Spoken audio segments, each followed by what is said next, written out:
ആരോഗ്യത്തോടെ ഇരിക്കാം. മികച്ച പരിചരണം ഞങ്ങളുടെ ഉറപ്പ്. Shoranur medical trust, Shoranur.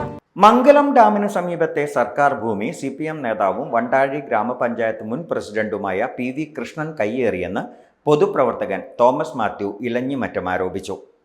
കാൽക്കോടിയിലധികം വില വരുന്ന 70 സെന്റോളം ഭൂമിയാണ് കയ്യേറിയതെന്നും തോമസ് മാത്യു ഉന്നയിച്ചു. അടിയന്തരാവസ്ഥയിൽ ഈ കയ്യേറ്റം ഒഴിപ്പിച്ചു. അത് ഞാൻ നേരിട്ട് കണ്ടതാണ്. അടിയന്തരാവസ്ഥയിൽ കയ്യേറ്റം ഒഴിപ്പിച്ചപ്പോൾ ഇവരുടെ ഈ സ്ഥലം ഒഴിപ്പിച്ച് സർക്കാരിലേക്ക് നിക്ഷിപ്തമാക്കിയിട്ട് കല്ലിട്ടതാണ്. അത് കുറെ കാലം കഴിഞ്ഞപ്പോൾ ഈ കല്ലെല്ലാം പറിച്ചു കളഞ്ഞിട്ട് വീണ്ടും അയാൾ കൈവശപ്പെടുത്തി.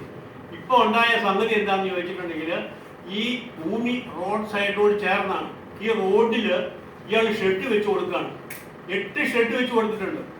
ഇറച്ചിക്കട, മീൻകട, അതുപോലെ പലചരക്കട, തുണിക്കട, ഇങ്ങനെയുള്ള 8 ഷെഡ്. ഒരു ഇറച്ചിക്കടയ്ക്ക് 500 രൂപയാണ് ഒരു ദിവസത്തെ ഫീസ്. അങ്ങനെ ഒരു 3000 രൂപ ഈ പുറമ്പോക്ക് ഭൂമിയിൽ ഷെഡ് വെച്ച് കൊടുത്തിട്ട് ഇയാൾ സമ്പാദിക്കുന്നു.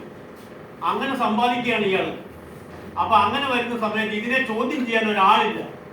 പൊതുപ്രവർത്തകനും അല്ലെങ്കിൽ സാമൂഹ്യ സേവകനും അല്ലെങ്കിൽ ആ പ്രവർത്തനത്തിൽ നടത്തുന്ന ആള് ഞാനാണ്. എൻ്റെ ജീവൻ പണയം വെച്ചിട്ടാണ് ഞാനിപ്പോൾ ഈ പ്രവർത്തിക്ക് ഇറങ്ങിയിരിക്കുന്നത്. അത്രയ്ക്ക് ഗുണ്ടായുസം അവിടെ നിലനിൽക്കുന്നുണ്ട്. ഈ ഭൂമി കോടിക്കണക്കിന് വില, ഒരു 25 ലക്ഷം രൂപയെങ്കിലും ഒരു സെന്റിന് വരും.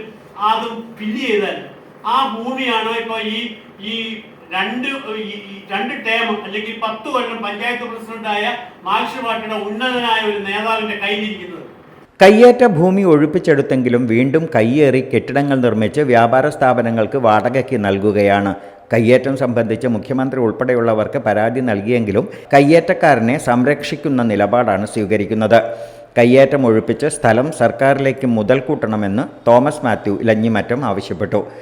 രാജേന്ദ്രൻ, അബ്രഹാം പെരിയലക്കാട് എന്നിവരും വാർത്താസമ്മേളനത്തിൽ പങ്കെടുത്തു. Time kids pre school, Mannannur road, Vaniyamkulam. .View news. കാഴ്ചകളാണ് ലോകം. കണ്ടു തുടങ്ങുക.